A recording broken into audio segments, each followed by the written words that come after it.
The Grammys are always a pretty hot topic. Some artists, though, put their blood, sweat, and tears into their albums, and then get 0 Grammys. From Beyoncé, Lorde, and Diana Ross to America's pop princess Taylor Swift. These are singers who were robbed of a Grammy, starting off with Queen Beyoncé. Can you believe Beyoncé was snubbed for Album of the Year not once, twice, but 3 times? Now, let's be real for a minute. Her 8th album, Renaissance, was the obvious choice for the Album of the Year in 2023. Let's not even argue about the influence the Queen's album had on the industry. And to make matters worse, the Recording Academy didn't help soften the blow to fans either. They took their sweet time during the ceremony, celebrating Beyoncé for becoming the most decorated person in Grammy's history, and then had the nerve of handing the top award to Harry Styles. The audacity! Don't get me wrong, I love Styles, but the nail polish rocking Brits album, Harry's House, doesn't compare to Beyoncé's Renaissance album. No hard feelings, Harry. Beyoncé's still a winner though, because here are all the categories that she did win. Best Dance Pop Album, Best Dance Electronic Recording for Break My Soul, Best Traditional R&B Performance for Plastic Off the Sofa, and Best R&B Song for Cuff It. Can you believe that out of her record-breaking 32 wins, only 1 has been in the Big 4 category? The win I'm referring to was for Song of the Year for Single Ladies, way back in 2010. And I'm only gonna say it once. She deserves better. Seeing such a hardworking and dedicated superstar like Beyoncé get robbed for Grammys is enough to drive anyone crazy.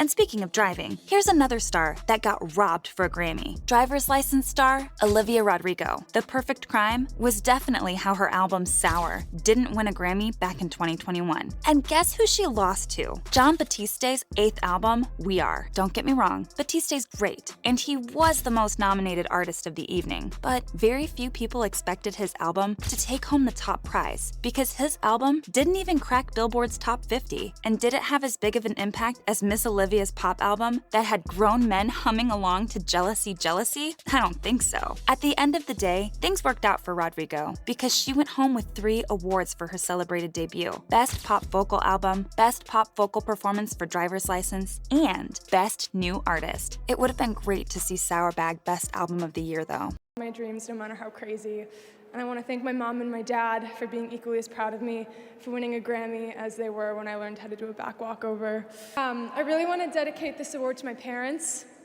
When I was 9 years old, I told my mom I was going to be an Olympic gymnast. Speaking of Grammy snubs, Mary J. Blige. At the 2023 Grammy Awards, Blige was nominated for Album of the Year for Good Morning Gorgeous, which marks the 2nd time in her career after her 2005 album, The Breakthrough, that she was nominated. In 2023, Blige lost in the Best R&B Album category to the neo-jazzman Robert Glasper for his album, Black Radio 3. Blige is on this list because she's one of the many singers who deserved better. It makes you wonder, what's a singer gotta do to win a Grammy? Something's gotta be wrong with the system. One singer who knows all too well what it's like to be snubbed for a Grammy is the East Side singer Benny Blanco. So far, Blanco's racked up 11 Grammy nominations, and for his efforts, he's taken home exactly 0. I'm going on the record right now to say that Benny Blanco deserves better. Some fans think he might have lost out on awards because of his fashion choices. He was wearing denim on denim. Everyone knows that's a fashion faux pas. Maybe him not winning a Grammy in 2023 was for his own good. Imagine, Benny wins the award for Album of the Year for his album Special, and single-handedly kicks off a denim-on-denim revival. Maybe in an alternate universe where denim-on-denim outfits are still in, Blanco won a Grammy. The sky's the limit.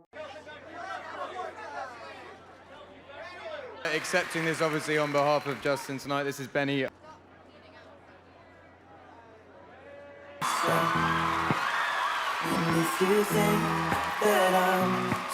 Speaking Speaking of singers who have soared high in the sky, we've got to talk about Diana Ross. The 78-year-old queen has been underappreciated as an artist for far too long, about 6 decades too long to be exact. Despite 12 nominations throughout her legendary career, Ross has never won a single Grammy. Everyone in the biz was hoping that 2023, which saw her nominated for a 13th time, would be Diana's year, but it wasn't. Ross was nominated for Best Traditional Pop Vocal Album for Thank You. But guess who won? None other than Michael Bublé for his album Higher. In the wise words of the Kazoo Kid, now, wait a minute, something just isn't adding up. All I know is, at this point, I need to start a They Deserve Better club and give all these wonderfully deserving artists a free membership. Because I'm not wrong when I say they deserve better. We're gonna do a song.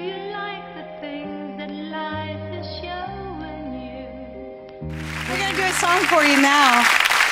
That's really a very special song for me, and I heard... Our next singer knows all about getting snubbed at the Grammys. Lorde. When the New Zealand singer returned to the spotlight with Melodrama, I immediately fell in love with the album. It was a touching, poetic story about growing up and being comfortable in your own skin and where you are in life. Even though it was a fan-favorite album, it didn't receive any love at the 2018 Grammys. The masterpiece only grabbed 1 nomination for the Album of the Year category. And get this, Lorde was the only female artist nominated for Album of the Year back then. She ultimately lost to Bruno Mars's addictive album, 24 Karat Magic. Did the songs get stuck in your head? Yes. But it was still pretty shocking that Lorde got robbed. Speaking of shocking, wait until you see what happened to Ariana Grande. At the 62nd Grammy Awards that happened back in 2019, the queen of winged eyeliners didn't win a single award. This is unfortunate because Grande found herself in the midst of multiple personal crises. And not only that, but she deserved to win. Her ex-boyfriend, Mac Miller, OD'd, and she broke off her whirlwind romance with Pete Davidson. This period of grief and confusion was channeled into Ariana's best work yet, Thank You Next. Ari literally put her tears into this album, so it was a shocking upset to see her get robbed. Her album was filled to the brim with intimate personal details, and don't even get me started on the music itself. It was stellar. I'm talking irresistible hooks, genre-blasting beats, angelic vocal runs, you name it. Ariana's album had it. How could anyone find any fault in this album? It was perfect. Oh, and get this, Thank You Next was written and recorded in just 3 weeks. Weeks, not months. Everyone needs to bow down to the queen of high ponytails and 4-octave vocal ranges that many artists can only dream of pulling off. Now don't get me wrong, I love Billie Eilish as much as the next person, but compared to Ariana's Thank You Next album, When We All Fall Asleep, Where Do We Go doesn't compare. Yes, it was a great effort by Eilish, but it just didn't stand out. While Ariana's Grammy robbery definitely ruffles my feathers, it's our final Grammy robbery that really gets me hot under the collar. Yep, I'm talking about Tay-Tay. Can you believe that Swift hasn't won a Grammy? Her re-recorded versions of Red and I Bet You Think About Me failed to win in the Best Song of the Year or Best Country Song categories. I feel like writing a strongly worded letter to the Recording Academy's voting membership about this one. Seriously, I'm not even kidding, but that's all the time we have for today. There you have it, ladies and gents. Those were singers who were robbed of a Grammy. Oh, It's a love story. That's yeah. amazing. Oh. Hello.